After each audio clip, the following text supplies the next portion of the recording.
Bonjour chers amis de Radio Fringale, bienvenue dans une nouvelle interview, dans un nouveau verre avec, puisque le format, vous le connaissez, c'est un verre avec 3 petits points. Et aujourd'hui, on est particulièrement ravis de recevoir Richard Chassot. Richard Chassot, bonjour. Bonjour à tous. Richard Chassot, on va commencer pour les gens qui ne vous connaîtraient pas, notamment dans peut-être le public francophone, le public français vous connaîtrait pas, parce qu'en Suisse romande, on vous connaît fort bien dans le milieu du vélo, on va y revenir. Mais est-ce que vous pouvez vous présenter, parce que vous avez de nombreuses casquettes, vous aviez été, donc vous allez pouvoir détailler, vous avez été coureur cycliste, et puis aujourd'hui, on vous connaît depuis de nombreuses années, vous êtes également commentateur, vous avez été président de Swiss Cycling, mais on vous connaît majoritairement aujourd'hui comme l'organisateur depuis de nombreuses années du Tour de Romandie, course World Tour réputé s'il en est. Est-ce que vous pouvez un peu expliciter, un peu présenter pour les gens qui ne vous connaîtraient pas, un peu rappeler votre parcours, parce qu'il est fort varié. Merci beaucoup. Écoutez, oui, Richard Chassot, donc fonction principale directeur du Tour de Romandie. Aujourd'hui, j'ai 56 ans, 2 enfants mariés.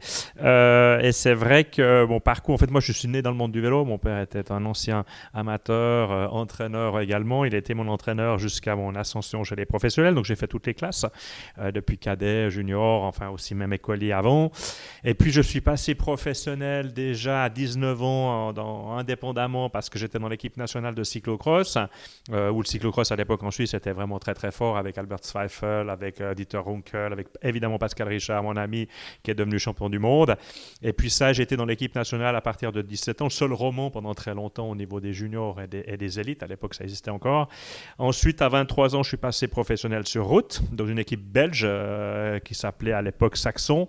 Aujourd'hui, ce serait la Landbov Credit qui a existé longtemps avec Gérard Bullens chez les professionnels. Puis après, je suis passé en Suisse à la Poste et j'ai terminé ma carrière professionnelle à 29 ans dans une équipe allemande qui s'appelait Die Continental. Ensuite, j'ai réintégré le monde du travail. C'est la première question qu'on a envie de vous poser. Ouais. Donc vous avez arrêté, vous avez fait une carrière professionnelle d'une petite dizaine de saisons, Oui. un peu moins, enfin avec le passage de l'élite et compagnie. Et pourquoi est-ce que vous avez arrêté justement à l'aube de vos 30 ans, alors que vous auriez pu continuer, que ce soit ces manques de motivation, de résultats, des problèmes, des pépins physiques, qu'on se remette, parce que ça, qu'on se remette un petit peu, on est au début des années 2000. Oui, alors c'est évidemment un tout petit peu, il y a plusieurs paramètres. Il y en a un qui a été très très violent, qui était l'affaire Fessina. Moi j'ai fini donc en 99, en 98 c'était la fameuse affaire Fessina. Quand vous êtes professionnel, 28 ans, que vous n'avez pas gagné beaucoup de courses, que vous découvrez finalement un monde peut-être pas complètement digéré du coup de tout ça. C'est vrai qu'à 29 ans je me suis dit si j'ai pas gagné ma vie, j'ai pas gagné assez de courses, j'en avais gagné 2 épreuves chez les professionnels. Je vivrai pas de ça, donc il faut que je me reconvertisse à quelque part. J'avais envie d'avoir une famille, des enfants et tout, et honnêtement, on n'en vivait plus à ce moment-là avec tous les problèmes qu'il y avait. Je suis parti en Allemagne, j'étais pas du tout content de l'organisation de l'épreuve, de l'équipe. Et c'est vrai que je me suis dit à un moment donné, au mois de juillet, j'en ai marre, j'arrête. J'avais fait une dernière course Tour du Japon, j'avais décidé de plus continuer. Et puis là, un ami m'a proposé, qui était d'ailleurs président de mon fans club à l'époque, proposé de devenir assureur. Donc je suis devenu assureur, tout simplement, un métier où il y a beaucoup d'anciens cyclistes d'ailleurs. Et puis là, on est venu me chercher pour être consultant à la télévision. Effectivement, donc là c'est le début de votre seconde carrière, et puis donc c'était intéressant parce que maintenant vous pouviez faire parler de votre expérience à la télévision suisse romande qui retransmettait les... Vous avez notamment, vous avez commenté beaucoup de courses, mais vous avez commenté aussi pas mal de Tours de France. Et ça, je crois que je suis pas loin des 20 Tours de France, 17 ou 18 Tours de France. J'ai fait plus de 1000 heures de direct, en fait. Effectivement, la RTS est quand même un gros producteur. À l'époque, c'était la RSR ou TSR, un grand diffuseur de cyclisme. Moi, j'ai eu le bonheur de commencer ma carrière, apprendre le métier finalement de journaliste consultant. C'est pas tout à fait pareil, mais quand même consultant avec la rigueur du journalisme avec Bertrand Dubout, qui était en fait le numéro 1. Ça, c'est les souvenirs quand on est gamin, voilà, ça c'est Bertrand bien. Dubout. J'ai remplacé Roger Pingeon quand même, c'est pas rien. Jacques Michaud qui était aussi de temps en temps là. Et puis ils avaient testé avec à l'époque 2 coureurs, c'était moi puis ensuite Pascal Richard. Et puis finalement, pour Bertrand Dubout, ça se passait mieux avec moi. Donc j'ai fait quasiment 20 ans avec la RTS. J'ai fait énormément de courses, évidemment plusieurs Tours de France, comme on l'a dit, mais aussi toutes les classiques, toutes les grandes courses qui étaient diffusées sur la Suisse romande. À un moment donné, je les ai toutes commentées. Ce qui m'a permis en fait d'être connu un peu du public, et puis ce qui m'a donné finalement, je crois, un tout petit peu de notoriété en Suisse romande pour devenir le nouvel organisateur du Tour de Romandie, parce qu'à l'époque, en 2006, c'est vrai que c'était un tout petit peu le clash entre les organisateurs très puissants qui étaient IMG, Marc Biver et compagnie, Et l'UCI est en fait la fondation du Tour de Romandie qui est propriétaire du Tour de Romandie. C'est une fondation qui est propriétaire. Et ils recherchaient un nouvel organisateur. Et c'était un peu pris en main par des gens de l'UCI, avec Jean-Pierre Strebel notamment, qui était le directeur financier de l'UCI, de redonner une âme en fait au Tour de Romandie, puisque quand même l'UCI a son siège en Suisse, à Aigle, en Suisse romande. Ils n'avaient pas envie de voir partir cette course. Et là, on m'a proposé de l'organiser. Et puis, je vous avoue, on est parti complètement à la fleur au fusil, sans connaître tout à fait bien tout ce que ça comportait. Mais par passion, je me suis lancé à reprendre ça avec Jean-Pierre Strebel. Puis on a constitué une équipe. On a grandi vraiment de manière importante, j'ai envie de dire, en point de vue organisationnel. Ça, c'était 2006-2007. 2012. Et donc, cette année, on peut le dire, cette année, vous allez fêter votre 20e Tour de Romandie comme organisateur. On est absolument ravis de vous avoir pour ça sur Radio Fringale. Et d'ailleurs, on conclura l'émission évidemment par parler de l'avenir et justement ce Tour de Romandie 2026 absolument incroyable qui s'annonce.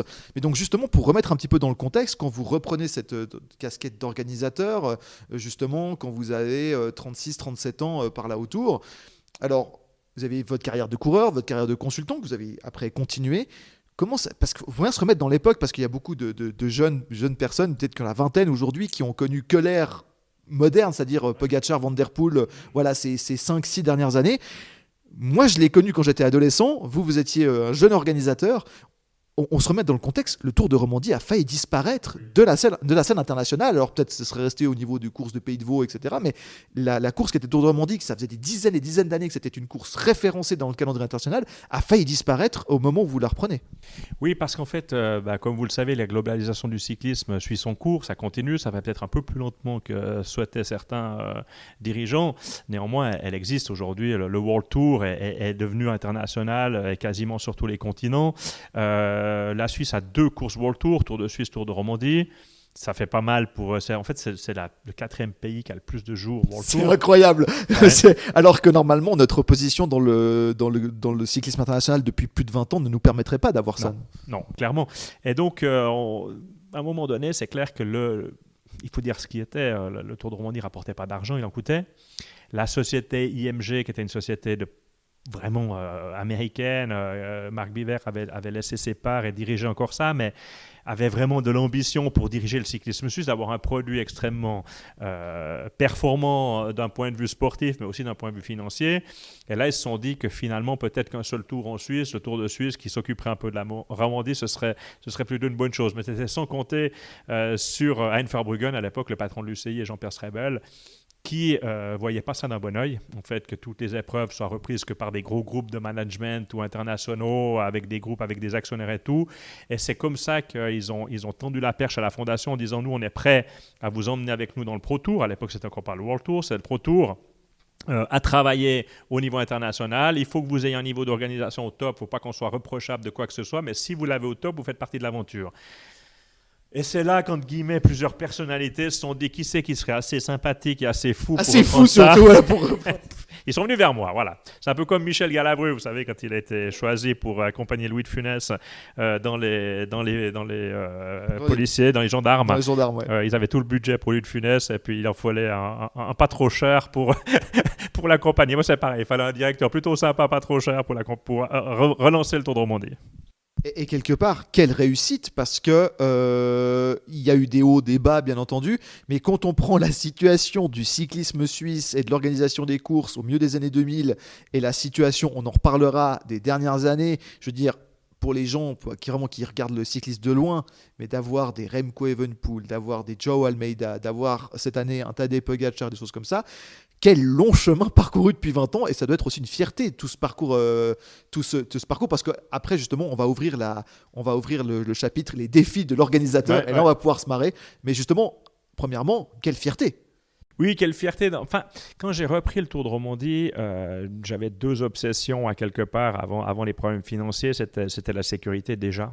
On en parle depuis quelques temps maintenant, mais nous, on en parle. Pour le public et les coureurs, ouais. Pour le public et les coureurs, on en parle depuis toujours, comme ancien coureur, évidemment. La sécurité et aussi de de donner quelque chose à cette épreuve qui ne soit pas simplement un palmarès. On a déjà un palmarès qui était absolument fou. Moi, j'ai repris quelque chose qui était un patrimoine. Merckx l'a gagné, Hinault l'a gagné, tous les grands ont gagné le Tour de Romandie.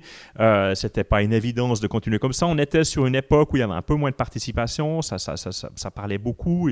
Est-ce que ça mérite encore un direct TV? Oui, non. Enfin, on parlait beaucoup de ça. Et moi, je me suis dit, pour attirer les meilleurs, je n'ai pas d'argent. Que ce soit très clair, on ne m'en donnera pas pour ça, on ne pourra pas payer. Et puis, qu'est-ce qu'on peut faire? Donc moi, de mon point de vue, un format de 6 jours, juste après les classiques de printemps, il fallait que ce soit des épreuves pas trop longues, pas trop de transferts, de la difficulté quand même pour qu'ils puissent se tester, des très bonnes conditions d'hébergement. Les premiers cols de la saison, parce que la neige commence à fondre dans les Alpes à ce moment-là. Oui, ça nous a posé d'ailleurs quelques problèmes d'organisation. On est d'accord. On est d'accord. Et puis après, surtout, une qualité d'accueil exceptionnelle pour les coureurs, donc sécurité en course, hébergement excellent, pas trop de transferts, si possible une bonne partie de la semaine dans le même hôtel. À partir de là, je pense, on s'est créé une petite réputation de dire on prend en considération les coureurs. Et les coureurs, même avant les équipes, même avant tout le reste, pour moi, prendre en considération les coureurs, organisés avec tous les défis de l'organisateur, mais avec toujours la tête du coureur cycliste. Et puis au début, c'est un peu plus facile, puisque quand j'ai quitté le vélo, j'ai quitté en 1999 le cyclisme. En 2006, j'ai repris pour 2007. Il y avait encore quelques coureurs avec qui j'avais couru. Donc j'avais encore des feedbacks qui étaient assez entre potes, entre coureurs. Donc je pouvais me dire, écoute, ça il faut améliorer, ça il faut changer, ça c'est une connerie. Et puis, je pouvais aussi leur dire des coups quand ils se plaignaient qu'il faisait trop froid ou qu'il pleuvait trop, leur dire, écoute, j'étais court il n'y a pas si longtemps, je me rappelle un petit peu. Voilà. Maintenant, tout ça a évolué à une vitesse absolument folle. On est dans un autre monde aujourd'hui avec tout ce qui se passe, mais on a pu créer, en fait, je pense, un socle. Et petit à petit, on a eu systématiquement les meilleures équipes qui nous ont amené des très, très bons coureurs, jusqu'à ce que ce soit les mêmes coureurs qui gagnent Tour de Romandie, Tour de France, comme Cadel Evans, Bradley Wiggins, Chris Froome. Et puis là, ça donnait encore une envergure un peu plus large au Tour de Romandie. Ça redonnait, on va dire, un tout petit peu l'envergure de l'époque Merckx et compagnie. Une crédibilité, en disant comme course de préparation pour les courses par étapes du milieu de saison, c'est assez incroyable parce que ça fait vraiment une transition de Liège-Bastogne-Liège qui conclut la saison des classiques à l'ouverture, puisque une semaine plus tard il y a le Giro, puis le Tour de France quelques semaines plus tard. On était, je pense, à l'époque, Merckx et compagnie, on était plutôt une course de préparation du Giro d'Italia. C'est resté d'ailleurs dans les mœurs, tout le monde me parle toujours de ça. Depuis ma reprise, je pense qu'on s'est plus profilé comme le programme des coureurs qui font Tour de Romandie, Dauphiné, Tour de France. C'est-à-dire que ça a un peu changé, la vision des coureurs a changé, tout a évolué, ils courent moins, ils courent avec beaucoup plus ils sont plus compétitifs en course. Puis au mois de mai, ils sont stage. Au mois de mai, son stage. Donc voilà, nous, on est vraiment dans le bon carrefour. Et puis c'est voilà. le cas cette année d'ailleurs, puisque le double tenant du titre du Tour de France et qui va essayer d'aller remporter un 5e Tour de France, Tadej Pogačar, vient après sa saison de classique, puisqu'il fait Liège le week-end d'avant. Yves dit je switch et je passe en mode course par étape avec le Tour de Romandie où justement vous avez un format, une sorte, on reparlera du parcours après, mais une sorte de mini Liège-Bastogne-Liège dans les préalpes romandes, là autour du canton de Fribourg, etc. Exactement, où c'est une sorte de mini Liège-Bastogne-Liège, donc quelque part ça fait une transition entre les Ardennaises et les courses par étapes avec les premières ascensions, etc. Ouais, je pense que les seuls qui ont un peu de peine sur le Romandie, c'est plutôt les sprinters. On est en Suisse, Voilà, en Suisse c'est toujours compliqué. De temps en temps dans une étape, mais c'est pas vraiment fait pour eux. Par contre, j'ai énormément de sprinters qui sont venus s'améliorer sur le Romandie. J'ai encore mangé dernièrement avec Cavendish parce que il avait gagné Fribourg, Cavendish, à un moment où ça allait pas très bien dans sa carrière. Il avait même fait, il faut le dire, une forme de bras d'honneur qui n'avait pas beaucoup plu à l'époque aux dirigeants du cyclisme international. Et je lui rappelais à l'occasion, il est venu sur un séminaire de World Tour, je mangeais avec lui.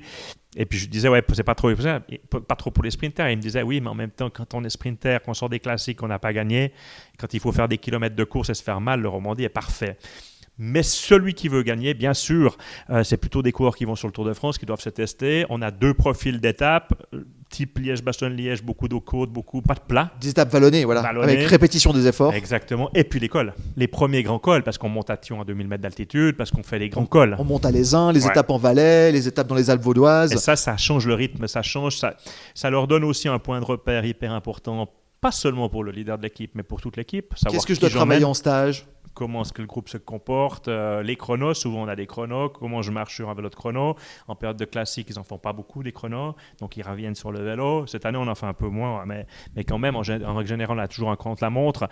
Evenepoel, l'année passée, est venu chez nous effectivement pour se tester ses repères sur le contre-la-montre avant d'aller dans les grandes courses, et puis il s'est fait plaisir, et puis il a gagné. Donc et pour nous, évidemment, ces athlètes qui font de la performance chez nous donne envie à ceux qui n'ont encore pas gagné le Romandy type Pogacar, qui se disent à un moment donné, bon, il me semble que c'est mon tour aussi un jour d'aller le chercher, celui-ci-là. Parce que bon, alors j'ai des croix partout, mais pas en Romandie et pas en Suisse. Donc cette année, hop, Romandie Suisse. Et puis on en reparlera, quelle vitrine. Mais on reparlera en fin d'émission justement de la présentation de ce Tour de Romandie de 2026, parce que mine de rien, la saison des classiques arrive et on sait très bien que le Tour de Romandie, c'est la première course World Tour après les classiques. Ouais. Et donc on se réjouit, même s'il y a les courses espagnoles en même temps que les classiques, le Tour de Catalogne, etc. Mais la première vraie course alpestre, on va dire, voilà, c'est le Tour de Romandie. Un autre gros chapitre que j'aimerais bien ouvrir, c'est justement, expliquez-nous un petit peu, Richard Chassot, l'arrière-cours d'être organisateur de courses, parce que non seulement il y a les obligations, mais imagine le nombre de défis qu'il doit y avoir. Vous avez parlé de la sécurité. On va parler aussi du budget. Comment est-ce qu'on boucle un budget ? Est-ce qu'on doit se battre chaque année pour les sponsors ? Heureusement, grâce à vos liens avec la RTS, au niveau de la rediffusion, c'est quand même bien rediffusé, donc avec des belles images, on a de la chance, on a de la qualité à ce niveau-là. Mais les défis sont multiples et c'est un casse-tête pendant des mois, j'imagine. Oui, ça devient même chaque année un peu plus compliqué, pour dire la vérité. Il y a 2-3 dossiers qui sont extrêmement compliqués, qui ne s'améliorent pas, qui nous donnent toujours plus d'exigences, toujours plus de moyens, toujours plus de compétences. Les compétences, il faut aller les chercher. On n'a pas d'académie pour former des gens pour organiser le cyclisme, donc il faut apprendre sur le terrain. Donc la transition du savoir-faire, la transition des personnes, on ne peut pas payer 2 personnes pour le même job, mais il faut quand même réussir à trouver des solutions. Donc les principaux chantiers, pour commencer, c'est l'espace public. La privatisation de l'espace public, impossible en Suisse quasiment, à part pour l'avenue du Tour de France. Mais autrement, le reste, on travaille sur un espace public qui est très, très fréquenté, qui est très chargé, qui est, à mon avis, maintenant trop urbanisé pour des courses de vélo. On voit ça aussi dans vos Pays-Bas. En France, c'est un peu le même problème. Aujourd'hui, vous avez des ralentisseurs à peu près partout, qu'ils soient au sol, qu'ils soient de côté, pour des coureurs cyclistes qui vont de plus en plus vite. Quelle autre problématique, c'est que il y a des ronds-points, des ralentisseurs, des aménagements urbains partout, en fait. On fait tout pour ralentir le trafic, on fait tout pour que les villes soient traversées aujourd'hui à 30 km/h et pas plus. Et nous, on arrive avec des coureurs cyclistes qui passent à 60, 70 aujourd'hui. Les descentes à plus de 100 km/h, donc c'est un défi aussi pour nos motards, pour la sécurité, pour tous ceux qui doivent suivre sur finalement des parcours qui ne sont pas complètement étanches. Nous, on n'a pas le droit de bloquer la route pendant 4 heures. Imaginez-vous bloquer la route entre Genève et Lausanne pendant 4 heures au mois d'avril, un jeudi après-midi. C'est juste impossible. Et pourtant, on a la même caravane course que le Tour de France, on a les mêmes coureurs, on a les mêmes athlètes. Donc ça, c'est le premier grand défi, c'est l'utilisation de l'espace public et le sécuriser. Ensuite, il faut sécuriser la course. Parce qu'on parle beaucoup de sécurité, en règle générale, dans le monde du vélo, on parle que de la sécurité des coureurs. Moi, j'ai pas que ça comme sécurité. J'ai la sécurité des gens qui travaillent pour moi, j'ai la sécurité des publics, j'ai la sécurité des autres usagers de la route, j'ai la sécurité des gens qui n'aimeraient pas être là, qui sont pas là pour regarder du vélo, qui allaient chercher les enfants à la crèche, qui se retrouvent bloqués. J'ai la sécurité des hôpitaux qu'on doit pouvoir atteindre, même si le Tour de Romandie passe. Enfin voilà. Donc moi, j'ai tout un monde qui tourne autour de la sécurité, qui nous prend énormément de temps et évidemment d'argent. Donc du coup, on a les problèmes financiers aujourd'hui. Le Tour de Romandie n'a pas de secret, on a plus ou moins 5 millions de budget, quasiment 1 million par jour. C'est pas finançable par le sponsoring uniquement, c'est pas finançable par les droits TV, c'est pas finançable non plus par des subventions publiques. Et comme le cyclisme a quelque chose d'extraordinaire, c'est qu'on offre ça à nos spectateurs. Mais évidemment, n'importe qui peut venir avec sa famille au bord de la route. Ouais. Regardez parmi les top coureurs du World Tour. C'est aujourd'hui dans le monde du sport actuel, c'est lunaire. C'est lunaire. Mais c'est ça qui est la beauté du sport. C'est ça qui est tellement génial. C'est ça qui est tellement génial. C'est que moi, j'ai des histoires de gens qui sont au bord des routes, qui me racontent que gamins, ils étaient déjà là avec leur grand-père à regarder faire des cubelaires. C'est absolument génial. En plus, le spectacle est quand même court, il faut être honnête. Ce serait difficile de faire payer les gens. Mais dans le sport moderne, moi, j'étais administrateur de club de hockey, par exemple. À un moment donné, c'est vrai que vous pouvez vous appuyer sur le ticketing. Vous avez des sponsors et tout, mais le ticketing joue un rôle. Si vraiment votre budget ne passera pas, vous augmentez d'1 ou 2 francs. Les gens ne vont pas être contents, les supporters ne vont pas être contents. 1-2 francs la place par match, mais fois la masse de spectateurs, vous avez vite retrouvé 200-300 000 francs. Nous pas. Nous, dès qu'on a des problèmes de sécurité, les hébergements, typiquement, le prix des hôtels ne sont pas les mêmes qu'il y a 20 ans. Les hôtels sont de meilleure qualité, le service est meilleur, mais le prix aussi est plus élevé. Donc, Cumul de ça, cumul aussi de toutes les exigences des équipes qui ont des budgets de plus en plus importants, mais des structures de plus en plus fortes. Les déplacements, il faut les faire venir sur place. Des structures lourdes. Des structures lourdes, la prise en place de tous les parkings d'une ville. Vous savez qu'aujourd'hui, parquer dans une ville, c'est déjà un enfer. Moi, j'arrive, je réquisitionne 400 places de parc en pleine semaine au mois d'avril. Voilà, c'est pas un truc simple. Et je pense que parfois, les équipes ne se rendent pas vraiment compte de tout ceci. On croit toujours qu'on est accueilli les bras ouverts. Oui, mais le reste de la vie doit continuer. Et je pense, moi j'ai été aussi directeur 5 ans de l'AIOC, donc de l'Association internationale de tous les organisateurs de courses. Mon président était Christian Prudhomme. Et honnêtement, j'ai vu ASO, la Société du Tour de France, changer complètement sa vision, voire ses opinions, à partir du moment où ils ont commencé à organiser Dauphiné Libéré, Paris-Nice, et de se rendre compte que la machine Tour de France... Des courses d'une semaine qui ne sont pas le Tour de France. Le Tour de France est un prisme déformant, en fait. Exactement. Et puis là, ils se sont rendus compte qu'effectivement, les organisateurs avaient besoin d'aide, avaient besoin d'être défendus, que les équipes ne pouvaient pas exiger toujours les mêmes choses, même si c'est les mêmes athlètes aussi et tout, mais il y a certaines choses qui ne sont pas exigibles dans certaines épreuves. On l'a vu l'année passée avec l'étoile de Bessèges, on le voit à certains endroits que c'est vraiment pas facile pour l'organisateur. Pas tous les organisateurs font juste non plus, mais c'est vraiment une solidarité, une chaîne qui doit se mettre en place. Et ça, aujourd'hui, avec les exigences de sécurité, les exigences financières, les problématiques sur l'espace public, moi je le dis, à titre d'anecdote, les 2 dernières années, on a des nouveaux problèmes, tout simplement pour l'accès aux vétérinaires et l'accès aux crèches. C'est tout bête, mais quand vous bloquez une région pendant 30 minutes, les parents qui doivent aller chercher des enfants à la crèche à midi, ça pose un problème. Les gens qui ont des vaches malades, des agriculteurs qui doivent faire venir le vétérinaire qui ne peut pas passer pour différentes raisons, il y a des urgences à poser. Donc aujourd'hui, on doit s'inquiéter de tout ce qu'on va perturber sur notre passage. Et la particularité de la Suisse, c'est qu'il n'y a pas de force de police pour faire ça. Et surtout que c'est en plein milieu de journée. On oublie, mais le cyclisme, c'est pas genre comme un match de foot, un match de hockey, le soir, dans quelque part, tout ce qui est la vie quotidienne ou les enfants, par exemple. Là, les courses, les 30 derniers kilomètres de la course, c'est quand les enfants sortent de l'école. Exactement. C'est en plein dedans. Et puis voilà, et puis ça va très très vite. Donc on a ce problème de sécurité. Donc la sécurité, l'organisation. Donc c'est un challenge aujourd'hui qui est un peu...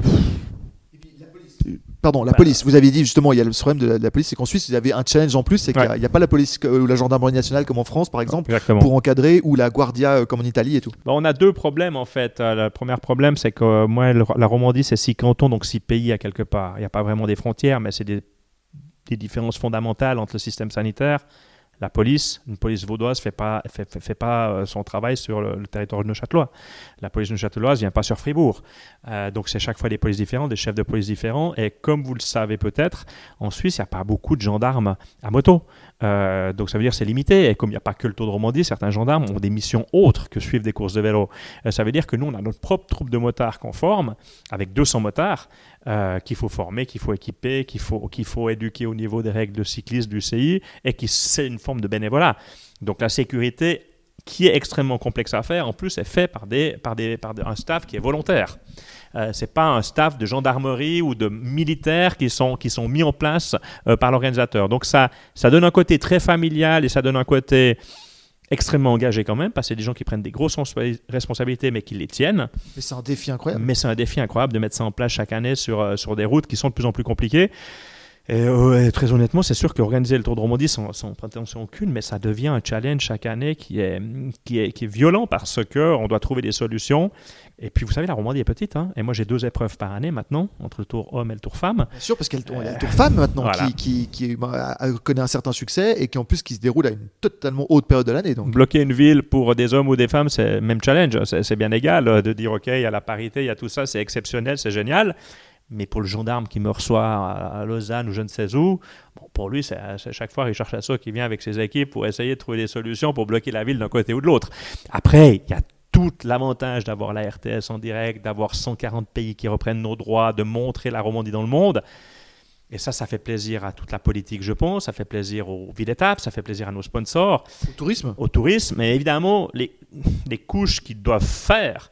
Si je prends l'exemple du contre-la-montre de Genève l'année passée, c'est extraordinaire. Evenepoel, champion olympique à Paris, champion du monde de l'UCI, il vient et gagne.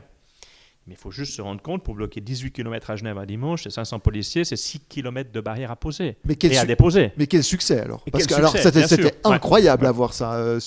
On s'est dit, mais normalement, on a l'image du Tour de Romandie des contre-la-montre dans la campagne, dans la campagne vaudoise. Pour essayer exemple, de déranger le moins le monde. Parce que là, on bloque complètement la route pendant 4-5 heures. Et ce qui explique aussi la disparition d'une belle course comme à travers Lausanne. Il y en a beaucoup qui ont disparu. Le Tour du Lac Léman à travers Lausanne. Le nombre de courses qui ont disparu, c'est absolument hallucinant. Mais en France aussi, il y a énormément de courses qui ont disparu. Le Midi Libre, mais des fois, c'est remplacé par d'autres noms et tout. Ça revient, ça repart. Mais aujourd'hui, en Suisse, il reste le Tour de Romandie, le Tour de Suisse et le Grand Prix de Gippingen. Exactement. Alors qu'il y avait une douzaine. Alors qu'il y a 20 ans, il y en avait une douzaine. Ouais. Au niveau professionnel masculin, je parle. Oui. La plupart des courses ont été. Et puis le Tour de Suisse est passé de 8 jours à 5 jours. Donc aujourd'hui, on est la course la plus longue en Suisse. Les 6 jours du Tour de Romandie. Donc c'est juste pour se rendre compte que c'est vrai que ça vient un défi pour tout le monde. Et le Tour de Suisse a un défi qui est encore, je pense, plus difficile que le mien. Ils ont décidé de faire le même jour hommes et femmes. Alors pour plein de raisons logistiques et financières, c'est bien. Mais pour l'espace public, c'est encore plus compliqué. Il faut bloquer la route encore plus longtemps. Mais ça veut dire que c'est plus qu'un Tour de France. Donc, et puis les équipes qui doivent se dédoubler et tout. Donc c'est un vrai défi logistique aussi. Donc c'est sûr que le fait de ne pas faire dans des patinoires, des stades de foot ou des stades de basket est certainement... Ou un vélodrome. Ou un vélodrome, par exemple. C'est beaucoup plus complexe. Alors, le cyclocross est beaucoup plus simple à organiser, même si ça devient complexe aujourd'hui parce qu'on voit que les parcours sont extrêmement bien faits. Mais ça reste des terrains qui sont fermés à la circulation.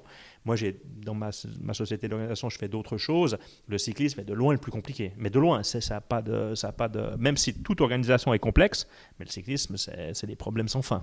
Est-ce qu'on peut dire que si ce n'était pas tenu, et je parle au niveau de toute l'organisation, je ne parle pas simplement au niveau des coureurs, des professionnels, mais vraiment de tous les bénévoles, les clubs de cyclisme, vous en tant qu'organisateur avec vos équipes, par des passionnés du cyclisme, cette discipline qui est le cyclisme sur route aurait déjà disparu depuis longtemps en fait. Et il resterait que des reliques comme le Tour de France qui est au patrimoine mondial de l'humanité, donc qui resterait. Mais les courses, le World Tour, s'il n'y avait pas dans des pays comme la Suisse, l'Europe, etc., là, un Tirreno par exemple ou des Paris-Nice n'existerait plus si c'était pas tenu par des passionnés quelques milliers de passionnés en Europe qui font vivre ça pour le plus grand plaisir des supporters et de tout le monde. Je pense que vous l'avez peut-être vu ces dernières années, la plupart des courses qui existent sont dans des très grosses sociétés d'organisation, ASO, RCS, Golazo, Flanders Classic. Ces très grosses sociétés sont capables de faire vivre le cyclisme en Lombardie, par exemple, parce que la Lombardie est surpeuplée, c'est très difficile pour RCS de passer le Giro, le Tour de Lombardie ou Milan-San Remo, c'est des courses, mais parce que c'est l'organisateur du Giro, parce que c'est une machine, une grosse société, puis parce que les carabiniers, ils suivent le jeu, ils y arrivent à le faire. Mais aujourd'hui, toutes les autres épreuves sont en difficulté. Nous, on a le Tour du Pays de Vaud en Suisse pour les juniors, c'est très compliqué pour eux d'organiser. Et puis, au Tessin, il n'y a plus de courses. À Genève, il n'y a quasiment plus de courses. En fait, les courses disparaissent dans les centres urbains. Très clairement. Et puis, si vous allez avec des courses juniors en campagne, ça peut encore se faire, mais les courses professionnelles, à force, vous avez quand même des gens qui financent, des sponsors, qui veulent être proches, si possible, quand même, de leur propre activité et proches d'acheteurs. On ne peut pas toujours tout faire en campagne, même si moi j'adore faire ça, mais de temps en temps, il faut aller dans les centres urbains pour faire plaisir aussi à nos partenaires et puis trouver un peu d'argent des villes. C'est quand même les villes ont plus d'argent aujourd'hui, les grandes villes, que des petits villages dans la campagne. Eh ben, c'était ma question suivante, parce que j'en ai encore 3 qui sont très importantes. Question suivante, comment ça se décide aujourd'hui quand on dessine, parce que vous en avez fait une vingtaine de Tours de Romandie, uniquement, je parle des masculins, parce qu'en plus il y a le Tour de Romandie des féminins qui c'est encore d'autres conditions, il y a d'autres choses à prendre en compte en termes de niveau de difficulté, etc. pour dessiner le parcours. Mais au niveau du Tour de Romandie masculin, depuis 2006, vous avez fait évoluer le format. Aujourd'hui, c'est un format qui fonctionne et compagnie. Comment est-ce que vous choisissez le tracé, les villes-étapes, les partenaires? Comment ça se passe, la négociation avec les communes, les villes-étapes, les villes-arrivées, les villages, etc. pour dire cette année, on aimerait que le Tour de Romandie arrive? Parce que nous, on ne sait pas, on commente, on arrive sur Radio Fringale. Alors, dans une semaine, le Tour de Romandie va démarrer. Alors, voilà le programme. Alors, l'étape 1, elle va de là à là. Il y a tant de difficultés. Mais on aimerait bien savoir comment ça se passe en amont. C'est un travail qui est extrêmement compliqué dans le sens où, premièrement, alors, la structure est toujours la même. Priorité au sport, priorité à l'ADN du Tour de Romandie pour moi. Donc évidemment, je ne vais pas faire des critériums autour des villes, ça ne m'intéresse pas. Je ne vais non plus pas faire que de la haute montagne au mois d'avril parce qu'il y a des conditions de climat qui jouent un rôle quand même phénoménal. Quand j'ai appris le Tour de Romandie, il n'y avait pas de protocole climat. Aujourd'hui, il y a des protocoles climat, protocole de sécurité. Il y a trop de vent, il y a trop de ci, il y a trop de pluie. Donc, la neige à Thion 2000. La neige à Thion 2000, en règle générale. Donc voilà. Donc j'essaye. Alors, ma technique de construction depuis 20 ans, elle est toujours la même. Premièrement, une arrivée, un départ. Donc, un prologue, si c'est un prologue comme départ, mais c'est souvent le cas, une arrivée, les 2 premières villes qui sont concernées. À partir de là, après, je cherche l'étape de montagne, savoir un petit peu comment je vais construire mon tour au niveau physique. Et puis ensuite, moi j'ai fait, alors évidemment la Romandie n'est pas si grande, en 20 ans je peux dire que je connais quasiment toutes les rues de chaque ville, je sais chaque fois à peu près où on peut arriver ou pas, où c'est qu'on peut déposer nos infrastructures, mais je suis aidé par énormément de collaborateurs, service des parcours, service de la sécurité, service de l'implémentation de nos sites arrivés et départ. Donc au départ j'ai fait beaucoup d'études de faisabilité que j'ai un peu moins besoin de faire aujourd'hui parce que j'ai un peu plus l'habitude et les cartes mémoire quasiment je les ai en tête, mais on continue toujours comme ça de refuser certains lieux où on n'arriverait pas à poser le Tour de Romandie, ou c'est un challenge pour dans 2-3 ans parce qu'on va travailler jusqu'à 2-3 ans à l'avance avec certaines villes pour dire voilà c'est ce qu'on doit faire, voilà c'est ce qu'on peut faire, mais voilà nos conditions.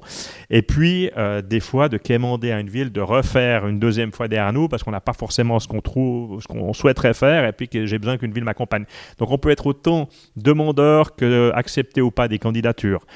La structure du Tour de Romandie, pour moi, doit garder son ADN. C'est extrêmement important que ça ne vienne pas une course que de sprinters ou que de baroudeurs ou que de classiques. On doit trouver ce mixte qui est, sans prétention aucune, un peu un mini Tour de France. C'est-à-dire qu'en une semaine, je dois avoir plus ou moins un coureur qui est capable de gagner un Tour de France qui peut gagner le Romandie ou vice-versa. Mais c'est important pour nous d'avoir de la haute montagne.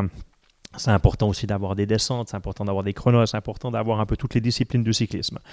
Donc on construit comme ça avec le temps. Je pense connaître quasiment la plupart des maires ou présidents de ville avec toutes les élections. En plus, ça change énormément. Et puis les gendarmeries. Les gendarmeries qui est notre premier... voilà, moi je fais régulièrement des réunions avec les gendarmes. Parce qu'il n'y a pas que nous. Je vous donne l'exemple de Fribourg cette année, champion du monde de hockey.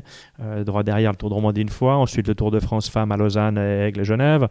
Donc, on n'est pas les seuls. Il y a plein d'autres événements. Donc, à un moment donné, c'est de dire est-ce que je vais pouvoir bloquer un peu plus les routes sur Fribourg ou pas. Donc, on doit... Surtout que vous ne pouvez pas bouger le calendrier, parce que le calendrier cycliste est tellement chargé qu'on sait que c'est la dernière semaine d'avril. Ouais. Et début mai, on sait que cette semaine-là, c'est le Tour de Romandie parce que c'est casé entre Liège et le Giro. Et en fait, voilà, c'est impossible de changer. Exactement.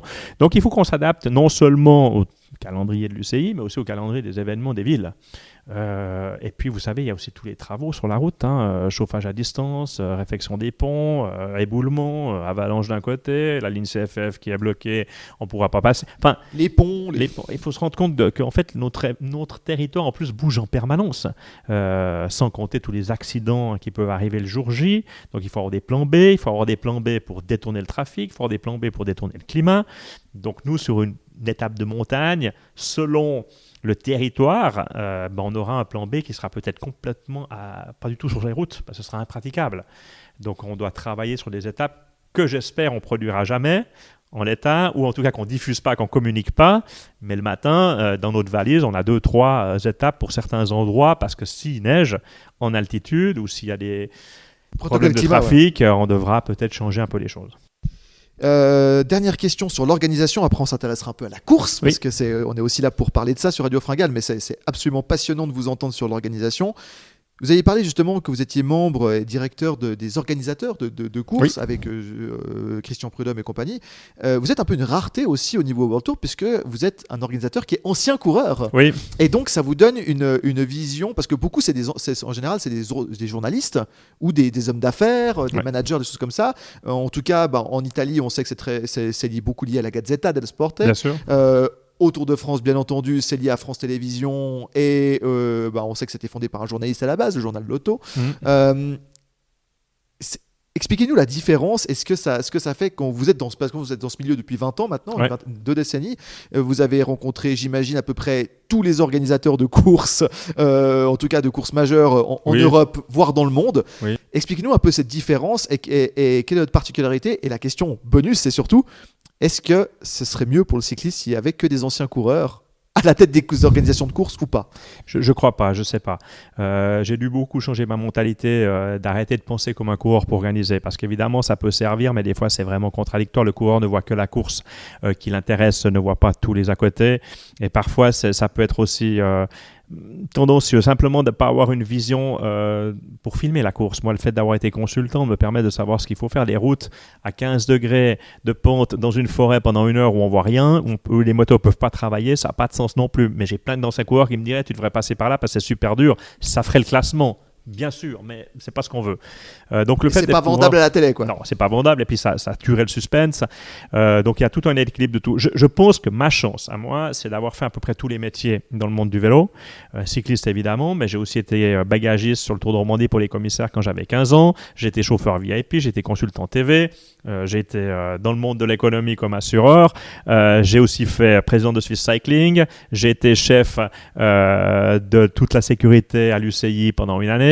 J'ai fait partie, je pense, d'une bonne 20 ou 30aine de commissions à l'UCI représentant les organisateurs, que ce soit pour l'antidopage, que ce soit pour les points UCI, que ce soit pour le matériel, que ce soit pour... Voilà. J'ai eu de la chance en 20 ans de toucher, je pense, à peu près à tout ce qui existe, plus ou moins, à part direction sportive d'équipe, ça j'ai jamais fait, donc c'est vrai qu'il me manque peut-être ça, de comprendre des fois tous leurs problèmes à eux, parce qu'ils en ont plein aussi, hein, les équipes ont énormément de défis à relever, mais je pense que d'un côté de l'organisation, des structures administratives et tout, je pense que j'ai passé un peu partout, donc ça m'aide un tout petit peu à comprendre et puis peut-être anticiper certains problèmes, ou en tout cas trouver un arbitrage qui, je pense, est plus ou moins honnête pour tout le monde. Et c'est ça le plus important. Peut-être un jour l'équipe chasse au concept, on ne sait pas. On ne sait pas. Pas les moyens. Non, évidemment. Évidemment. Mais par contre, un petit mot sur les équipes. Vous avez vu, chers spectateurs de Radio Fringale, il y a quelques semaines, on a reçu Laurent Dufault sur cette chaîne qui justement monte pour la première année sur une équipe Conti. Il y a le retour, et ça fait plaisir, vous qui avez été coureur dans les équipes suisses, il y a le retour des équipes suisses, le projet Tudor, des sponsoring, on a vu l'UBS qui a été s'allier à Q365, l'équipe de Laurent Dufault, l'élite fondation qui est en Conti, c'est plutôt un bon signe pour la vie du cyclisme suisse. C'est un excellent signe. Vous savez, en fait, des organisateurs sans coureurs, ça ne sert pas à grand-chose. Beaucoup de coureurs sans organisation, c'est aussi compliqué. C'est toujours un équilibre. Je pense qu'en Suisse, pendant longtemps, on a eu de la chance d'avoir 2 très bonne épreuve World Tour, mais tout d'un coup d'avoir perdu après la Post Swiss Team, Phonak, BMC, on a perdu un tout petit peu les grands leaders suisses ou les jeunes coureurs qui avaient une vision où c'est qu'ils pourraient aller. Et puis c'est vrai que ça s'est un peu perdu. Le coureur suisse qui doit s'expatrier en Italie, en France, en Espagne pour passer professionnel, c'est un peu compliqué. On les connaît, les Morabito, les Reichenbach, etc. Quelques-uns, mais le premier BMC d'Andiri, ça a été vraiment salvateur après la Poste. Et puis tout d'un coup, il y a eu un peu le creux, un tout petit peu la difficulté de trouver peut-être des solutions. Et là, Fabien Cancellara est arrivé avec Tudor et ça a fait beaucoup de bien. Derrière ça, c'est encore pas un projet World Tour, mais c'est pas loin. On est dans une organisation qui est au top, des sponsors qui ont les moyens de faire les choses très très bien. Et ils ambitionnent dans 3 ans de monter au World Tour. Certainement. Et puis Fabien a une expérience absolument incroyable dans le monde de ce sport, donc il connaît très très bien ce qu'il faut faire. Et il est en train de monter un bon service course du côté de Lucerne à Sourzay, qui sera vraiment, je pense, révolutionnaire aussi pour plein de paramètres. Donc voilà, donc derrière, il nous faut aussi les jeunes. En fait, nous, le problème qu'on a en Suisse maintenant, je pense Elite Fondation, c'est très bien. Je pense que les fédérations, les clubs s'organisent. Il nous manque des courses de jeunes. Il nous manque des organisateurs pour les jeunes. Mais le défi est tel que je comprends bien que c'est difficile pour un gars qui a un boulot à 100% de se mettre toutes ses responsabilités sur le dos pour créer un parcours dans une île pour des jeunes qui, aujourd'hui, je prends le Tour du Pays de Vaud, Paul Sexas, quand il a gagné, allait pas beaucoup moins vite que maintenant, parce que 3 mois plus tard, il était chez les professionnels quasiment et il gagnait des courses. Et on a vu ce que ça donnait. Donc même à 16 ans, il allait déjà très vite. Voilà. Donc les courses de jeunes, on ne peut pas se dire, tiens, j'ai pas la sécurité, je trouve que ça ira. Non, c'est très compliqué aussi, ça va très vite.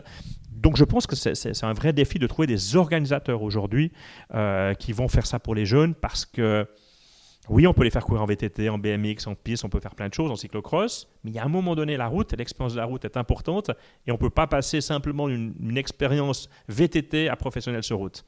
Il faut passer par des courses sur route plus jeunes et là, ça commence à manquer très sérieusement en Suisse. Le reste des pays, je ne sais pas, mais en Suisse, ça manque très sérieusement de courses pour les jeunes. Dernier petit passage au niveau de l'organisation, avant qu'on parle de la course et du Tour de Romandie 2026. En tant qu'organisateur, quel est votre rôle dans tout ce qui est contrôle et lutte antidopage ? Parce qu'on sait que c'est l'UCI qui gère, etc. Mais vous, en tant qu'organisateur, qu'est-ce qu'on vous demande? Qu'est-ce que vous devez gérer? Comment ça se passe? Parce que vous avez dit votre principal objectif, enfin votre principal, c'est la sécurité de tout le monde. Vous l'aviez bien expliqué. On l'a vu en long et en large. Mais au niveau de l'étiquette de la course, vous qui avez été marqué par cette période du dopage et compagnie, qu'il avait vécu comme coureur, qu'il avait vécu comme consultant, vous avez été consultant durant toutes les Armstrong. Donc, exactement. Donc vous en savez quelque chose. Aujourd'hui, même à Radio Fringale, où on a quelques milliers de personnes qui nous suivent et on les remercie, il ne se passe pas un poste sans qu'on nous dise tel il est dopé, tel machin, etc. Machin. Donc c'est aussi important en tant qu'organisateur. Là, je vous demande vraiment du Tour de Romandie. Comment ça se passe? Qu'est-ce qu'on vous demande rapidement Alors, ce qu'il faut savoir déjà, c'est que l'organisateur paye pour les contrôles antidopage, contribue aux contrôles antidopage, parce que les organisateurs ont décidé qu'on pourrait très bien se dire que ce n'est pas notre faute le dopage, au contraire, on en subit, on est tous victimes du dopage. Mais on a dit on contribue parce qu'il faut aider le système antidopage qui est très très lourd. Dans le cyclisme, c'est très performant. Et c'est vrai, je comprends tous ceux qui nous écoutent, qui pensent toujours qu'il y a certainement quelque chose de nouveau, de caché. Enfin voilà, la confiance est difficile, mais il y a une grosse lutte. Les contributeurs sont les coureurs, les équipes et les organisateurs. L'UCI d'ailleurs ne maîtrise plus le contrôle puisque c'est l'ITA maintenant, l'agence olympique en fait qui s'occupe de ça. Ça a changé il y a 4-5 ans. L'UCI a décidé de dédier ça à l'ITA. Pour le mieux quelque part. Parce pour le mieux. C'est un phénomène extérieur, c'est plus difficile à corrompre. Exactement, c'est neutre, c'est hors des... Nous, qu'est-ce qu'on doit faire comme organisateur? Payer, première chose. Deuxième chose, mettre en place toute la logistique pour que les contrôles soient faits en bonne et due forme. C'est-à-dire que l'ITA a des demandes particulières, il y a les droits des athlètes, donc il faut des bus à disposition qui soient réglementaires, il faut des médecins qui soient réglementaires, il faut que les commissaires UCI ont la place pour travailler, il faut que les équipes ont le droit d'assister au contrôle, donc ça veut dire qu'on ne peut pas faire ça à l'arrache au coin d'un vestiaire, dans un WC de vestiaire. C'est vraiment être fait dans les règles de l'art. Le dopage est pris aujourd'hui, ou la lutte antidopage est prise très au sérieux aussi par les organisateurs, donc on met tout à disposition pour que ça se passe parfaitement bien d'un point de vue logistique et légal, protocolaire, pour qu'il n'y ait pas un jour un vice de procédure ou autre chose. Donc ça, c'est notre job. Et je crois que tous les organisateurs le font aujourd'hui parce que, voilà. Après, on a le lien pas seulement avec l'ITA, on a aussi le lien avec notre fédération. La fédération peut faire des contrôles. Elle peut venir faire des contrôles inopinés sur les athlètes suisses, par exemple. Donc, on doit mettre aussi à disposition tout d'un coup les demandes. Et c'est nous qu'on a aussi la logistique de tout le matériel de contrôle. C'est-à-dire que nous, on le commande à Swiss Cycling qui nous livre toutes les éprouvettes, tout ce qu'on a besoin pour faire les prélèvements. Et ensuite, on paye encore, nous les organisateurs, en fait, toutes les analyses. Donc là, en Suisse, on a de la chance parce qu'il y a le laboratoire à Lausanne qui fonctionne très très bien, mais c'est aussi nous qu'on paye ces analyses. Donc ça peut coûter très très cher selon le nombre de contrôles qui est fait. Alors parlons justement de la course, on va parler du parcours et ensuite on va parler de certains coureurs qu'on l'avait déjà commencé à évoquer, on dit qu'ils viendraient sur ce Tour de Romandie. Vous avez dit en 6 jours, particularité cette année, pas de long contre-la-montre, oui, mais un prologue pour commencer et un parcours qui, on verra sur la carte qu'on affiche pendant cette interview, un parcours beaucoup situé dans l'est de la Romandie, le canton de Fribourg mis à l'honneur, et une autre particularité, j'aimerais vous entendre dessus, c'est l'étape du Valais au 2e jour. Oui. Donc une étape dans la plaine, j'imagine, et avec moins de difficultés. On n'a pas encore le dénivelé exact, mais enfin vous l'avez, mais nous on l'a pas. Il y a un peu de difficulté. Nous on l'a pas, il y a un peu de difficulté. Alors, parlez-nous un peu de ce début de Tour de Romandie et des particularités du Tour de Romandie 2026 de cette année justement. Je parle souvent de l'ADN du Tour, et puis c'est vrai, ça c'est mon 20e chez les hommes. J'en ai fait déjà 4 aussi chez les femmes, mais pour le 20e chez les hommes, je voulais amener quelque chose d'un peu différent et puis suivre aussi un petit peu la modernisation du cyclisme et puis la modernisation de certains athlètes. Quand j'ai repris le Tour de Romandie, vous n'aviez jamais un coureur de classique qui venait sur le Tour de Romandie. Il fermait, boum, il partait pour les grands tours, il faisait une pause. Cancellara l'a fait qu'une seule fois quand il était blessé, pour dire. Aujourd'hui, ce n'est pas tout à fait le cas. Les coureurs choisissent un peu les choses différentes. Pogacar, en étant le leader de faire des choses un peu différemment, d'aller faire un Paris-Roubaix. Un vainqueur du Tour de France qui a fait Paris-Roubaix, c'est pas, puis qui veut le gagner, c'est pas si fréquent. Donc, surtout qui est en position de le gagner, voilà. Ça c'est vraiment ça, il faut remonter aux années Hinault Merckx. Exactement, c'est extrêmement rare. Donc moi j'ai construit ce Tour de Romandie un peu différemment pour l'avoir un peu plus de suspense. Et aussi, très sérieusement, pour mettre en place, alors c'est souvent les vainqueurs capables de gagner le Tour de France qui le gagnent, mais aussi donner un peu plus de chance aux grimpeurs. La Romandie, c'est un pays de montagne, que ce soit le Jura, que ce soit les Préalpes, que ce soit les Alpes. Il y a énormément de côtes. Et puis en fait, souvent, on se rendait compte que même avec 13 000 mètres de dénivelé, C'est souvent au chrono qui fait la différence, c'est souvent là que le gars va asseoir complètement sa victoire. En montagne, on n'avait jamais fait, par exemple, une dernière arrivée en ligne au sommet. On a toujours fait des chronos, mais c'est la première fois qu'on va arriver à l'Aisin avec une étape en ligne. Donc ça veut dire que ça, c'est nouveau. Il y a différentes choses qui sont nouvelles. Pas de chrono aussi parce qu'on a un prologue qui est extrêmement court, 4 km, mais avec une montée finale d'1 km. Donc déjà là, on va tester un tout petit peu parce que ça descend et ça monte en fait. Donc ce ne sera pas un truc de rouleur. Alors les rouleurs m'en voudront peut-être, mais sur ce chrono-là, honnêtement, je pense que ce sera plutôt un puncher. Derrière ça, on va en valer tout de suite. On va en valer avec des côtes, un col, tester un petit peu les machines, mais un col assez loin de l'arrivée. Une arrivée en plaine à Martigny. Voilà, ce qui permet finalement de tester un peu, mais certainement pas d'assommer le Tour de Romandie ce jour-là, sauf si vraiment Pogačar décide d'attaquer de très loin. Mais je ne crois pas, parce qu'il faut faire aussi attention quand on a des coureurs de ce calibre-là, de ne pas tuer la course dès le premier jour. Il faut essayer de trouver des solutions pour créer des terrains de jeu qui ne sont pas faciles à maîtriser. C'est le problème du Tour de France depuis 5 ans. Là, effectivement, quand on a 2 giga mutants qui écrasent le Tour de France depuis 2020-2021, c'est vrai que chaque année ils se disent comment est-ce que je fais pour maintenir du suspense dans ma 3e semaine. Donc là c'est vrai que en faisant un petit prologue et en faisant une première étape avec un tout petit peu de difficulté mais qui permet quand même à la majorité des coureurs de passer, ça maintient le suspense pour le week-end, quoi. Voilà. Ensuite on a une étape de baroudeur qui est entre 2 petites villes jamais utilisées sur le Tour de Romandie qui est Rue et Bûcheron, mais c'est le plateau du Jura et donc c'est en haut en bas toute la journée. On a une ascension de 3 km à 500 mètres de l'arrivée. Ça c'est un vrai parcours d'Ardennaise. C'est un vrai parcours d'Ardennaise, voilà. On rentre sur quelque chose de spécifique. Ils ont fait ça pendant les classiques, ils sont forts. C'est aussi le jeudi, donc on sait qu'ils ont la capacité d'avoir récupéré ces mêmes coureurs-là du Liège-Bastogne-Liège, parce que si on fait ça trop tôt, ils sont encore fatigués du Liège-Bastogne-Liège, donc ça ne leur permet pas d'être au top. Et donc là, évidemment, Pogačar a toutes les qualités, mais il y en a d'autres. Il y en a vraiment d'autres qui sont capables. Ensuite, on va aller sur une épreuve qui est le village de Danilovic, donc à Orbe, même s'il habitait Stavayer, mais à Orbe. Et là, on va faire ce qu'on appelle les courses en boucle. Ce sera aussi dur, mais je crois être honnête, c'est une des étapes qui pourrait arriver au sprint. C'est un long bout droit, c'est après une descente. Si les sprinters sont costauds, s'ils sont en forme physiquement, c'est l'étape certainement pour eux. Ensuite, on part faire l'étape Rennes, qui est en fait l'étape Rennes qui est entre Bro et Charmey. Dans les Préalpes fribourgeoises. Dans les Préalpes fribourgeoises. Et ça, c'est une nouveauté. Ça, c'est une nouveauté. On part sur un programme qui est un peu différent. L'épreuve fait à peu près 150 km. On va travailler de la haute montagne. C'est une journée à plus de 4000 mètres de nivellation. Mais ce n'est pas la dernière, en fait. Donc, ça veut dire que derrière ça, c'est pas on a une grande étape de montagne, celui qui a gagné doit se défendre en chrono.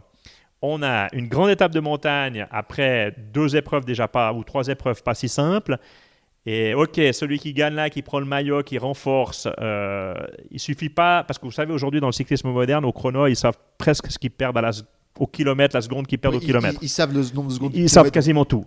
En montagne, c'est un peu différent. Donc ce schéma de savoir que, oui, à Genève, c'est impossible de détrôner le leader parce qu'on sait qu'il roule à telle et telle vitesse, puis qu'il sera quasiment à moins d'une contre-performance ou d'une chute, mais il ne perdra pas le Romandie. Et pourtant, Lenny Martinez avait fait un très bon chrono, mais ça n'avait quand même pas suffi. Mais ça n'a pas suffi. Lenny Martinez qui fait un tir en 2000 extraordinaire. Derrière, c'est vrai que dans le chrono, il est un peu désavantagé, il faut dire la vérité. Même s'il était très en forme, il est un peu désavantagé. Ben là, ce ne sera pas le cas. Après cette étape Rennes, on va vers une étape qui est quasiment... Ouais, en Romandie, c'est jamais tout plat. Mais on va dire quand même jusqu'à Aigle. Donc Luçon et Aigle, c'est plutôt plat, plutôt facile. Et c'est une course de côte. Et cette course de côte, finalement, elle va donner le vainqueur. Voilà. Aigle-les-Uns, course de côte. Sachant qu'en plus, pour l'avoir fait, vous l'avez monté plusieurs fois, oui. et moi aussi, puisque c'est ma région, sachant que Aigle-les-Uns, on est d'accord que jusqu'au CP, ça reste roulant. Ça reste roulant, donc des équipes peuvent contrôler. Par contre, dès qu'on fait le virage à gauche, là, on est dans les pourcentages. Et les 5 derniers kilomètres sont très durs jusqu'au mur final dans la station. Et c'est vrai que le plus fort sera encore avantagé, il faut être honnête en général. Mais un pur grimpeur qui peut profiter du travail d'une équipe de leaders, si on pense à Martinez par exemple, dans un final, sur les 5 derniers kilomètres de l'Aisin, il peut créer des écarts, il peut encore attaquer, il peut renverser un peu les choses, ce qui était impossible sur un contre-la-montre final. Donc voilà, c'est un petit peu un modèle un peu différent que l'ADN pur et simple, ou pas simple, c'est jamais simple, mais pur du Tour de Romandie, d'avoir soit le chrono le vendredi, soit le dimanche en finale, et puis de continuer avec une seule étape de montagne, les étapes de baroudeur. Là, on inclut une 2e étape de montagne, plus un col dans une étape de baroudeur. Donc, on aura presque 15 000 mètres de dénivelé cette année. J'ai envie de dire, alors c'est pour nos amis français qui nous écoutent, j'ai envie de dire quelque chose d'assez terrible, mais quelque part, vu le parcours que vous l'avez décrit, si Tadej Pogačar n'était pas venu, c'était un programme quasiment parfait pour un coureur de type Lenny Martinez. Ouais. Il n'y a pas que lui en France. Hein. Il y a des coureurs, ils ont beaucoup de très bons punchers grimpeurs. Oui. Le problème, c'est qu'il y a le meilleur puncher grimpeur de ces 20 dernières années qui est sur la course. Alors que c'est vraiment un parcours pour puncher grimpeur. Ouais. Il est évident, battre Pogačar, ça reste un problème monumental dans presque n'importe quelle épreuve. C'est-à-dire que même Paris-Roubaix, battre Pogačar, il faut un Van der Poel en très très haut niveau et une faute de Pogačar. Je suis encore pas certain que l'année passée, ça arrive les deux sur le vélodrome, que Pogačar perd, on ne sait pas, parce que Pogačar a une telle vista, mais bon, Mathieu aussi, c'est deux phénomènes absolument géniaux. Le cyclisme vit par ces phénomènes aujourd'hui, c'est absolument incroyable. Après, cette domination peut user un peu, mais ce n'est pas une domination que par une équipe, c'est par des longues échappées, c'est par du spectacle, c'est-à-dire que ces coureurs dominent le cyclisme, mais créent vraiment le spectacle. Ça, c'est la grande force d'Evenepoel, Mathieu Van Der Poel, Van Aert. Tous ces top 6 ou top 7 champions sont capables aujourd'hui de nous surprendre dans n'importe quelle épreuve. Et derrière ces phénomènes, on a des gens de très très haut niveau que sur une semaine peut-être peuvent s'en sortir. Je pense notamment à Bora, Red Bull, ils vont venir avec Lipovic, avec Roglic. C'est pas rien, deux coureurs de ce type-là sur une semaine. Vainqueur de Grand Tour ou podium de Tour de France. Donc. Exactement. Donc ils vont aller attaquer, ils vont pas se contenter. On sait les ambitions qu'a cette équipe. Ils vont pas se contenter de se dire tiens, puisque Poggi est là, jouons podium. Il y a eu quand même pendant un certain temps où des équipes jouaient les points. On n'attaque pas parce qu'on est sûr de faire dans les 5. En faisant dans les 5, on a le chrono derrière. On aura assez de points. On ressort du Romandie avec un peu des points.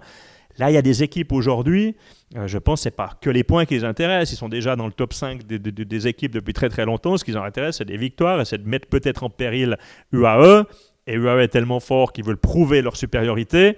Donc c'est ces schémas-là qu'on va avoir sur le Romandie. Et c'est ça qui est intéressant. J'ai une question pour l'organisateur au niveau des coureurs. Après, on va parler de la start list et on va conclure l'interview. Si, là, on a vu les coureurs qui sont annoncés pour 2026 et les coureurs qui ne sont pas annoncés.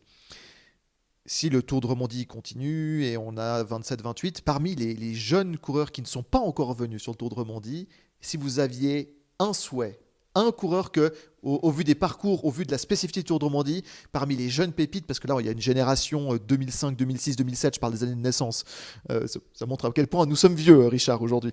Ça fait peur. Dans cette génération de nouveaux phénomènes qui arrivent, et si vous en aviez un, vous dites, celui-là, j'adorerais l'avoir dans les prochaines années, pas forcément l'année prochaine, mais dans les prochaines années, sur le Tour de Romandie pour jouer la gagne, ce serait lequel ? Bon, je vais être un peu chauvin du coup, parce qu'il y a énormément de jeunes qui sont extrêmement talentueux, qui sont très rigoureux, qui apportent, je pense, effectivement, de la base à la pyramide. On pense à Sexas, bien sûr, en France, qui est déjà un champion, mais qui a encore tout à prouver quelque part au niveau des grands tours, mais qui a déjà un talent monumental, qui était au TPV il n'y a pas si longtemps. Albert Philipsen.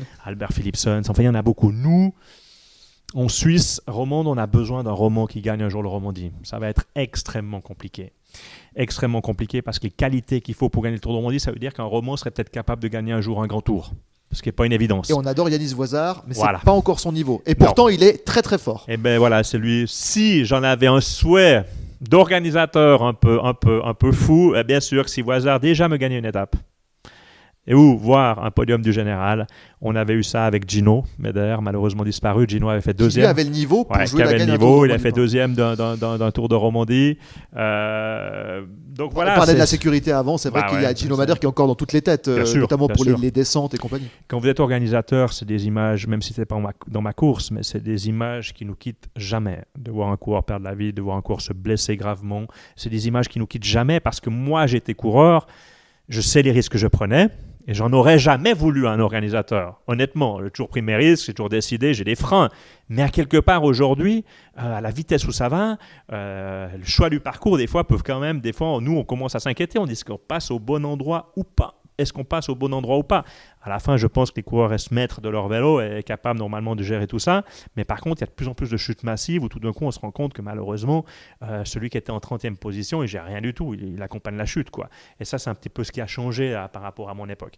Mais donc, évidemment, ça nous marque. Mais si on devrait avoir un coureur, enfin, en tant que roman, si on l'a dit, Alice Chabet, ou on l'a pas dit, elle vient de gagner le Romandie Femmes. Oui, bien sûr. Donc, ça, c'est l'année une passée. victoire d'une romande. Ça, c'est incroyable. Enfin, parce que le dernier, c'était Laurent Dufault en 98 chez les hommes. Nous, on a quand même besoin pour nos sponsors, pour nos villes, pour nos fans, pour nos téléspectateurs, enfin, pour tous les gens qui suivent le Romandie, d'avoir un roman qui soit devant. On avait eu Mauss, on a eu Pascal Richard, on a eu plein de coureurs. Sébastien Reichenbach. Mais Reichenbach a souvent plutôt privilégié sa carrière pour aider Pinot, pour accompagner Pinot dans les grands événements. Il jouait rarement sa carte personnelle. Voilà, donc pour nous, c'est presque un peu frustrant parce qu'on aurait voulu peut-être de temps en temps qu'il la joue, mais c'est difficile pour lui parce que Pinot était là. Donc voilà, donc c'est vrai que hasard. Après, chez Tudor, peut-être qu'il a une possibilité pour lui d'avoir une carte un jour ou l'autre et pourquoi pas briller sur une étape de montagne. Après, vu le parcours, il y en a un qui doit et ce sera une magnifique vitrine. En tout cas, vu son début de saison absolument magnifique, c'est le champion de Suisse, Mauro Schmid, qui fait une saison incroyable. Et vu le parcours, on a parlé de l'étape d'Oron, on a parlé de l'étape de Rue, on a parlé éventuellement du prologue, on a parlé de ces étapes-là. L'étape de Martigny, pourquoi pas, même si c'est vrai que lui qui est un bon puncher, un spécialiste de course d'un jour avec une bonne pointe de vitesse, qui viendra avec le maillot de champion de Suisse de Romandie, lui, il vient avec des ambitions de victoire d'étape. Oui, clairement. Et puis c'est magnifique parce que le maillot est magnifique. Le maillot de champion suisse, pour nous, c'est aussi un symbole extrêmement fort. Enfin voilà, je veux dire, dès qu'on a le maillot de champion national qui est devant, ça fait vraiment plaisir à tout le monde. Il y a quand même ces vicissitudes qui existent, même si je pense qu'on n'est pas le pays le plus chauvin du monde, mais quand même, on est quand même très content quand les Suisses sont devant. Et c'est clair que Mauro fait un début de saison absolument incroyable. Il est très très performant. Maintenant, ce que je ne sais pas dans son programme, c'est si à un moment donné, il y a une petite pause quand même pendant les classiques pour se refaire un peu la santé, parce qu'il est tellement vite en forme, c'est qu'il a dû faire une grosse préparation. Donc, c'est de dire qu'il n'a pas pris beaucoup de temps de pause durant l'hiver. Et donc, ça veut dire qu'il s'est entraîné au chaud énormément pour arriver là. Et est-ce qu'il tiendra jusqu'au Romandie ? Ça, c'est une autre question. Son équipe Jayco étant pas la plus fournie en termes de talent, ils veulent le faire beaucoup courir, c'est normal. Je pense qu'il sera dans toutes les classiques. Donc, ça va être dur peut-être pour lui d'enchaîner. Ou il terminera sur le Romandie avant. Je ne pense pas qu'il ira sur le Giro. Je pense qu'il ira plutôt sur le Tour, je peux imaginer.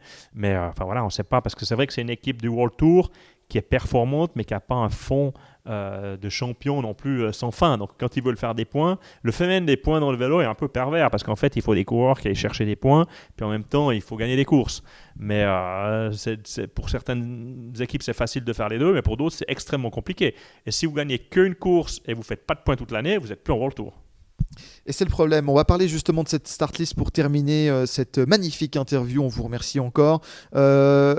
Incroyable, le champion du monde, le quadruple vainqueur, peut-être quintuple cette année, à voir comment se déroule sa saison. Tadej Pogačar, l'un des plus grands phénomènes qu'on ait jamais vu du cyclisme, vient sur le Tour de Romandie au meilleur de sa forme. Il vient pas à 20 ans en début de carrière, il vient à 27 ans en pleine possession de ses moyens en disant Monsieur Chassot, j'ai l'intention de gagner votre épreuve.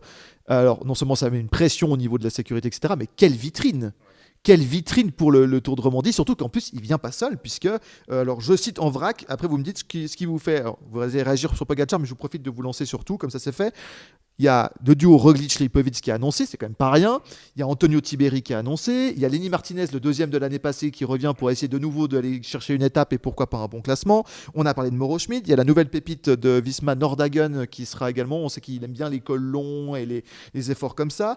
On a parlé de Mauro Schmid. Il aura un gros adversaire puisqu'il y a un certain Ethan Hayter qui a annoncé également, qui est lui aussi un très bon sprinter puncher, spécialiste de classique, qui a déjà gagné chez nous. Qui lui se régale en Suisse romande parce que c'est ces parcours avec des petites bosses où il faut à la fois passer les bosses mais en même temps être rapide, voilà, il va se régaler. Ou encore le champion de France Dorian Godon.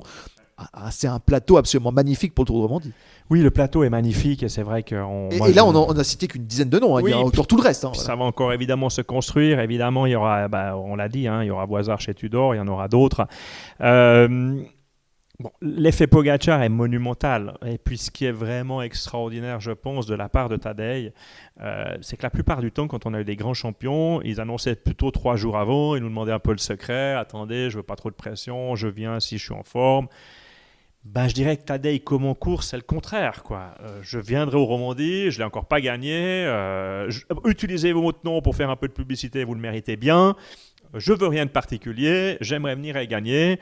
Et puis nous, ce qu'on souhaite, la seule chose, c'est qu'il ne se casse pas la gueule sur Paris-Roubaix. Quoi. Ça, à quelque part, c'est le seul. Ou Voilà, Liège. c'est Il y a le seul Liège et Paris-Roubaix, on est là, bon. Bon, voilà. Mais ça, c'est son métier de coureur cycliste, c'est comme ça. Mais le fait qu'il annonce très rapidement. J'ai eu Mauro Gianetti plusieurs fois au téléphone qui me disait écoute, il y pense sérieusement, ne dis rien, je te dirai quand tu pourras le dire. Et puis en décembre déjà, il me dit écoute, c'est fait, il a décidé, on a décidé ensemble, il viendra, il fera les 2 épreuves suisses, vous pouvez communiquer. C'est extraordinaire en fait parce que c'est un vrai soutien, c'est quelqu'un je pense qui comprend bien nos problématiques aussi, c'est un vrai soutien au cyclisme. Il l'anime. Alors, certains des détracteurs diront qu'il domine trop, mais bon, tous les grands dominateurs ont dominé. J'en connais pas un qui a freiné. C'est la superstar. Il est connu dans le monde entier. C'est le cycliste le plus connu du monde actuellement. Et il est payé pour gagner. Et moi, je me rappelle pas qu'Hinault ait freiné une seule fois, ni Merckx, ni les grands. Ça a toujours un peu dérangé. Vous savez, moi je suis de 70. Mon père était un grand fan d'Eddy Merckx. J'ai un des premiers livres d'un anniversaire d'Eddy Merckx qu'il avait signé en 1976. J'ai eu le bonheur absolu de commenter à côté d'Eddy Merckx plusieurs Tours de France, quand il travaillait pour la RTBF. Eddy me disait lui-même, tu sais, mais j'étais détesté à un certain moment dans ma carrière parce que je gagnais tout le trop. monde ne pouvait plus le voir. Quoi. Mais non, il ne peut pas faire 10 mètres sans qu'on le prenne en photo, évidemment. Mais sur le moment, les dominateurs, forcément, ça marque un peu parce qu'on se dit on aimerait quelqu'un le battre, ça devient un peu la cible. Mais Pogačar, pour nous, organisateurs, franchement, c'est zéro faute. Il dit qu'il vient, il dit qu'il veut gagner. S'il ne gagne pas, ce n'est pas grave. Mais il fera le nécessaire pour essayer de la gagner. Moi, je dis pas. Moi, mon souhait, c'est pas que Pogačar gagne le Romandie. Mon souhait, c'est que Pogačar vienne pour essayer de le gagner. Et je suis très heureux qu'il y ait d'autres athlètes derrière. Et il y aura du spectacle au moins. Et du spectacle. Et moi, s'il ne le gagne pas, je ne serai absolument pas déçu. Tant qu'il y a une belle course, tant que tout se passe bien à la régulière. Surtout s'il ne gagne pas, il reviendra pour gagner. Donc, j'espère qu'il ne gagne pas. Quoi, c'est ça. Pas, mais je prends l'histoire de Roglic. Roglic a été un coureur absolument charmant avec nous. Il en a déjà gagné 2. C'est le premier qui pourrait arriver au niveau de Roche. S'il en gagne un 3e, il y a aussi une histoire à écrire. Les courses d'une semaine comme ça, il peut être extrêmement performant. C'est un des meilleurs coureurs de l'histoire sur une semaine. En plus, il aura un peu moins de pression d'Iluderinuk parce qu'il y aura quand même Lipovic qui est là, qui doit s'affirmer, qui doit continuer de montrer qu'il est performant au niveau de Pogačar. Il a Remco qui gère la pression. Parce que c'est plus lui le leader quelque part dans l'équipe. Et vu la mentalité de Roglic ces dernières années, je pense que ça lui verra bien. Et puis après, il y a les jeunes qui débarquent. Donc voilà. Nous, c'est que BNF, cette participation, ça nous met un peu de pression, il faut être honnête. La pression vient un tout petit peu avec le temps, de ne pas faire l'erreur fatale après 20 ans. Donc, si vous voulez, nous, en tant qu'organisateur, l'expérience à moi, c'est bien, ça me sert. Mais en fait, la routine qui peut s'installer est l'ennemi public numéro 1 chez moi. C'est-à-dire que chez nous, c'est pas parce qu'on en a fait 20 qu'on est à l'abri de quoi que ce soit. Et un organisateur, d'une seconde à l'autre, peut être le meilleur comme le pire. On sait ça, c'est complexe. Et c'est vrai que quand vous touchez aux méga stars, s'il se passe un problème...